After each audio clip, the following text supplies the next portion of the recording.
This story is so unique because never before have we talked about a game that currently has more nominations for awards than concurrent players. I didn't think, okay? Like, we would still be talking about Dragon Age the Veilguard, but of course, there continues to be more cope around what remains of BioWare. It is absolutely sad. It was, at one point in time, hey man, if I could just go ahead and, just set the timeline, everything after Mass Effect Andromeda does not exist, but everything before that is just, well, honestly, you would be hard pressed to find another studio in the past 20 years or so to have a higher degree of success than what BioWare was cooking during the time that they were cooking on the Mass Effect trilogy and when Dragon Age was actually a respectable franchise and not something that lauds its nomination as 2025's a gaming GAY, by the way, a gaming award winner. Like, what are we doing out here, okay?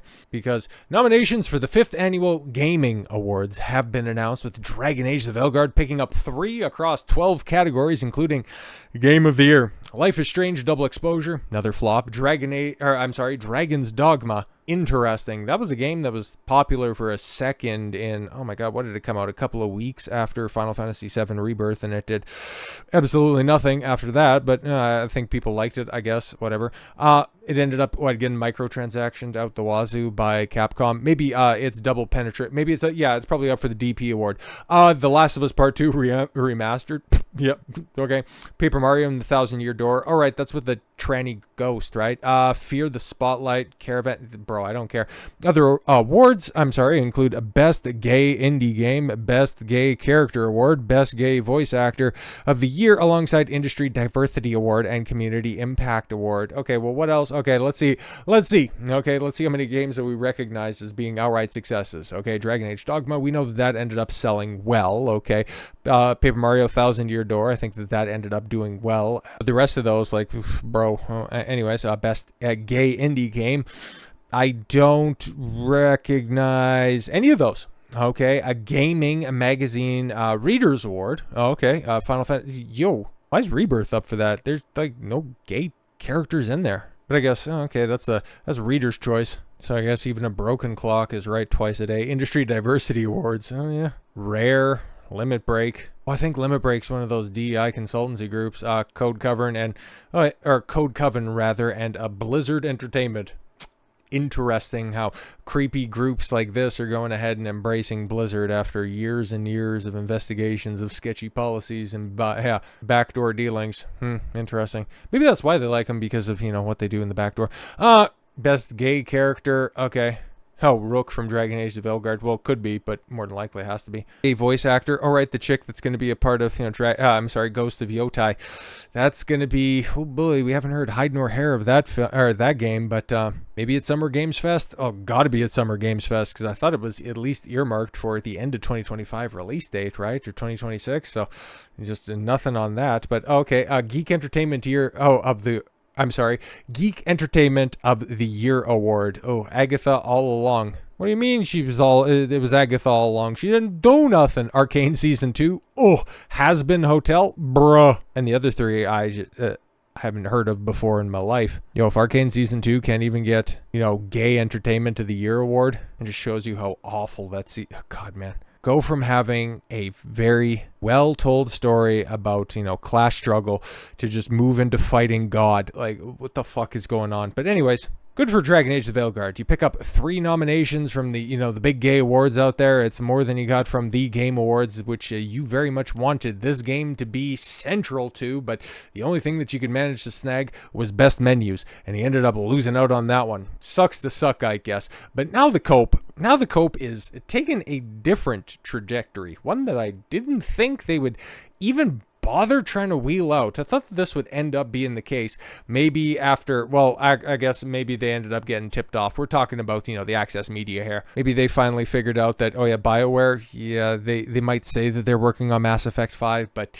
it's just never going to see the light of day, okay? Like, there might be 6 people still working at BioWare, but 5 of them are probably, just working at, disassembling furniture so they could sell it at a garage sale to at least recoup some of the losses that they incurred from the Veilguard, because we still don't know player counts. It's kind of like, Assassin's Creed Shadows, 3 million players. Yeah, Dragon Age, the Veilguard. Yeah, 1.5 million interactions. What the hell does that mean?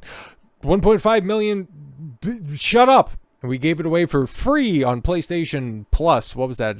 In March. It was one of the free games, and it didn't even break into the top 10. It wasn't even perceptible on any charts. It's just, it was such a game that predictably died. But now, instead of running out these excuses after, Mass Effect 5 fails, I guess they're just going to try to, spin this as, oh, things would be different if Mass Effect and Dragon Age switched places. Oh, you see, if a BioWare, didn't focus so much on the one franchise that, was a license to print money, and they would have focused on making Dragon Age gayer quicker, that would have made all the difference in the world. And that's how, having amazing realized characters like Miranda, and that is detrimental to the garbage that we put on the screen for Veilguard, which I watched quite a bit of gameplay of, and I can't remember any of those characters except for Tash, who is trash. But it's difficult to discuss the next Mass Effect without discussing the last Dragon Age. No, it's pretty goddamn easy. The two cousins have always been close, practically sisters raised under the same roof. No. Stop trying to make these heroic stories, you're just twisted fan fiction. Because that's what happened with the Veilguard, and that's why nobody plays the game less than a year later. Hell, less than 6 months later. But these days, it's more of a shared studio and similar character ethos that binds BioWare's big hits together. They feel less like they lift each other up and more like they threaten to drag each other down. After Dragon Age, the Veilguard fizzled. Oh no, after a lot of fluffing from the Access media, there's a sense that BioWare's next game could well be its last. No. Their most recent game is very likely their last. Dragon Age, because Mass Effect 5 is still in pre-production, the same place that it's been since it was announced in, 2018? Yeah. Dragon Age's failure to deliver puts more pressure onto Mass Effect, not only to revive the series after a decade in the wilderness and the disappointment of Andromeda. Fuck that game, I hate it so much. And now to course correct after the possible or possibly overblown criticism Dragon Age the Veilguard endured. No, it earned every single speck of criticism. And also to save the studio, I can't help but feeling like things had been reversed, the pressure would not be quite so oppressive. So I guess they're also trying to have their cake and eat it too, which is probably something that Stacy doesn't really reckon with, but probably experiences on a daily basis. But now they're going to go ahead and try to blame what could potentially be a failure with Mass Effect 5 on trying to overcompensate for the failure that was the Veilguard. But if BioWare would have focused on the franchise that wasn't performing as well, but still performing well as Mass Effect, things would end up... This doesn't make any sense, but apparently... both teams that are like kissing cousins or sisters raised under the same roof, got along about as well as sisters do. May as well have been two different studios. BioWare, Dragon Age, and Mass Effect teams did not get along. Big shock on that one.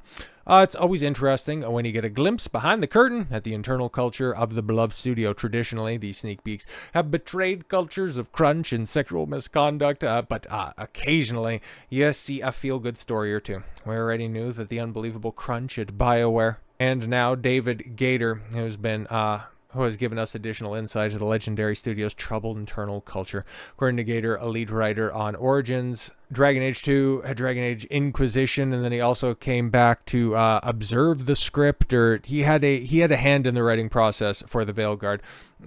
The Mass Effect and Dragon Age teams at BioWare harbored a lot of animosity towards one another. Apparently, EA also favored the Mass Effect team. Well, it performed better than Dragon Age time and time again. Like, okay, cool. Mass Effect was, a brand new IP that absolutely blew up for EA and for Xbox. Okay. That was the first part. That was an exclusive title for Xbox way back in the day for the Xbox 360. 2006, 2007. Yeah, that was that great year of gaming. God, we just are never going to get back to those days, huh? But anyways, no. That blew up like that. And then same thing with, even though it was multi-platform, but Dragon Age Origins, it was a huge hit. But they followed that up with Dragon Age 2, which was not quite up to snuff. And what did Mass Effect follow that up with? all right, what is considered, and I would probably put it in my top 10, but one of the greatest games of all time. You can see why the studio ended up favoring one team as opposed to the other. Okay, two teams, two cultures. That was a mistake. You see, the thing you need to know about BioWare is that for a long time, it was basically two teams under one roof. The Dragon Age team and the Mass Effect team run differently, very different cultures. May as well have been two different studios, and they didn't get along. Yeah, that's fine. You have internal competitions between two different teams. That would normally, at least, you know, back in the day, that would stoke some type of rivalry, and competition is the impetus for creativity, and that used to be a recipe for success. But now, because it's just a very insulated and, you know, a weak set of people, I guess you want to try to spin this as some type of cope for one franchise falling off and the other one being driven into the ground. Okay.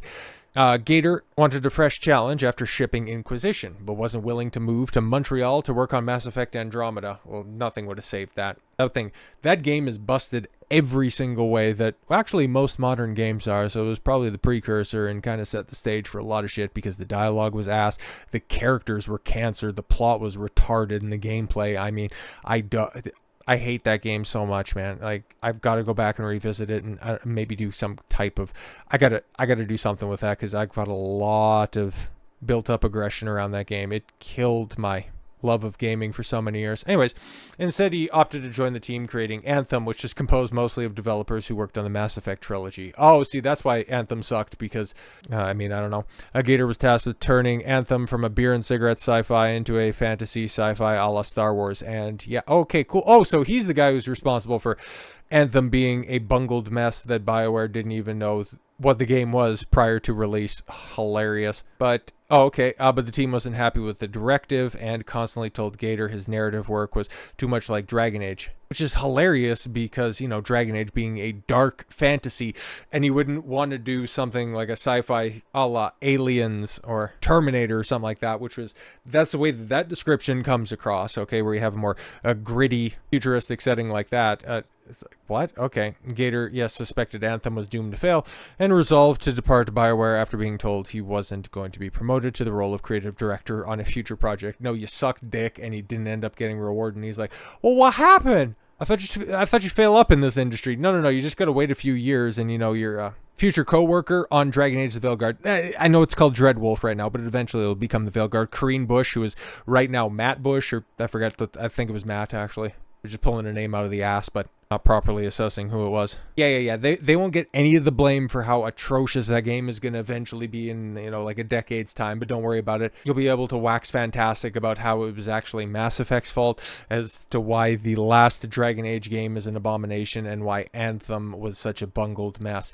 BioWare, if this is the way that you guys were running yourself behind the scenes, it's a miracle that you managed to craft as many great games as you did, but it's also representative of why the company is in the state that it's in right now. A total disaster run by cretins unwilling to take responsibility for their atrocious actions. Oh well, so with all that said, thank you all very much for the gift of your time. I've been Don Consuelo. I want you to follow your gut and get after it. Take care, everyone.